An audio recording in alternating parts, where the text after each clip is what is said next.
حیدرآباد کے مضافاتی علاقے شنکرپلی میں واقع نصر پولو اینڈ ایکویسٹرین اکیڈمی نے 24 سے 26 اپریل تک 3 روزہ حیدرآباد ہارس شو 2026 کا کامیاب انعقاد کیا۔ اس ایونٹ کا شاندار اختتام شو جمپنگ مقابلے کے ساتھ ہوا، جس میں 8 سے 45 سال کی عمر کے 140 سے زیادہ رائڈرز نے مختلف کیٹیگریز میں حصہ لیا۔ تقریباً 1000 سے زیادہ شائقین نے اس دلچسپ کھیل کا لطف اٹھایا، جو حال ہی میں ایشین گیمز اور بین الاقوامی مقابلوں میں بھارت کے لیے کامیابیاں بھی لے کر آیا ہے۔ میڈیا سے بات کرتے ہوئے چیئرمین میر قطب الدین خان نے کہا کہ حیدرآباد میں ہارس شو سپورٹس تیزی سے فروغ پا رہا ہے اور اس وقت 3000 سے زیادہ رائڈرز اس کھیل میں سرگرم ہیں۔ انہوں نے اسکولز اور نوجوانوں کو اس کھیل کو اپنانے کی ترغیب دی۔ اسی طرح ڈائریکٹر میر محی الدین محمد نے کہا کہ ایکویسٹرین، ڈریسیج اور پولو جیسے کھیل بچوں کی ذہنی صلاحیتوں اور لیڈرشپ کو بہتر بناتے ہیں، اس لیے انہیں اسکول کے نصاب میں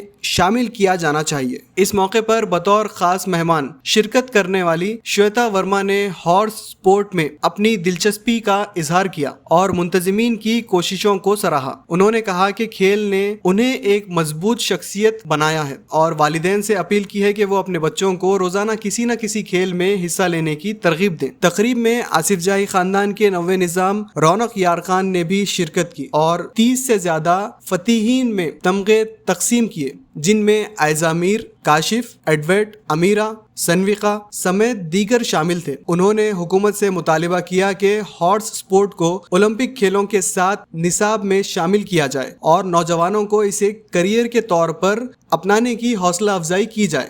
مقابلوں کو نیشنل چیمپئنز KCS ریڈی اور کرنل اہلاوت نے جج کیا، جبکہ میر جمال الدین حمد اور میر حفیظ الدین احمد کے ساتھ مل کر فاتحین میں انعامات تقسیم کیے گئے۔ یہ شاندار ایونٹ حیدرآباد میں ہارس سپورٹ کے بڑھتے ہوئے رجحان کی عکس بندی کرتا ہے۔